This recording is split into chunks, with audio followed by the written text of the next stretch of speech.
परिवार अदालत तारिख में आसीथिबा स्त्री को स्वामी जिलापाल कार्यालय सम्मुख में मरणांतक आक्रमण। आज दिन गोटाए बेले जिलापाल कार्यालय सम्मुख जनगहलीपूर्ण रास्त जड़े स्वामी तार स्त्री को लाठी मरणांतक आक्रमण कर लहुलुहाण करते। जीवन विकल रक्ताक्त अवस्था स्त्री जनक परिवार अदालत को पड़ जाता बेले स्थानीय लोके स्वामी को काबू कर निर्धूम छेचिथिले। गुरुतर आहत महिला हेले बस्ता थाना मचदार अनिमा जेना। अभियुक्त स्वामी हेले बस्ता थाना छानुआ अंचल प्रताप जेना। उभय केस परिवार अदालत रे विचाराधीन थिबा बेले आज काउंसलिंग पई उभय तारीख थिला। ए संपर्क में पुलिस को खबर देवा पर पुलिस घटनास्थल में पहुंची अभियुक्त स्वामी को थाना रे अटक रखिछि एवं गुरुतर स्त्री को जिला मुख्य चिकित्सालय भर्ती कराइछि।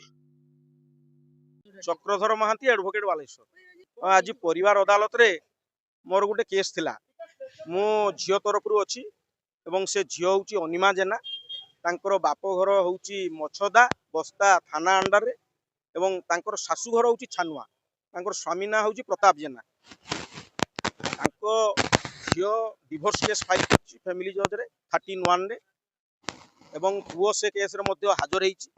तांको तरफरु प्रदीप आचार्य होचंती एडवोकेट। द्वितीय अवसर रे गत डेट रे हमर फैमिली जज रो जो काउंसलिंग अछि काउंसलिंग को फीमेल मेंबर जने अछंती एवं मेल मेंबर सेठी काउंसलिंग तांकर फेल मारितला एवं ए अनिमा जेना सहित रहिबा पई चाहू नाहंती तेणु सेही ताको निर्यातना दउचंती एवं डाउरी टर्चर करचंती। सेही बाबद रे सेही ग्राउंड रे से एती डिवोर्स केस फाइल करथि। आज मध्य सेही डेटटा थिला काउंसलिंग पई पीओ पाखरे जो आमर हाकिम अछंती फैमिली जज परिवार अदालत रो तांकरी पाखरे काउंसलिंग थिला।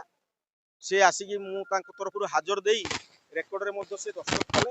एसकार कहले जे 2:10 बेले पड़िबो तेणु मु तांको कहली तू जा खाई खुआ के आसीबु 2:10 बेले। एही समय रे से रेकर्ड रे दस्तखत करिकी फेरुतला समय रे कलेक्ट्रेट गेट बाहर तांकर जो स्वामी प्रताप जेना से मंद उद्देश्य रही छकी की रही एवं तांको निर्मम प्रहार एवं कि जे कि रक्ताक्त आघात देइछि आपण माने देखुचंती एवं लोक मध्य बालेश्वरवासी को धन्यवाद देवा कथा जो सर्वसाधारण माने तांको उद्धार करिकी कोर्ट भीतर को आनिथिले एवं एठारू सहदेवकुंडा पुलिस मध्य तांको नेइचंती एवं से जे तांको मारणांतक आक्रमण करते ताकू मध्य पुलिस सहदेवकुंडा पुलिस नहीं जिबार आमे जानिबा को पाउ।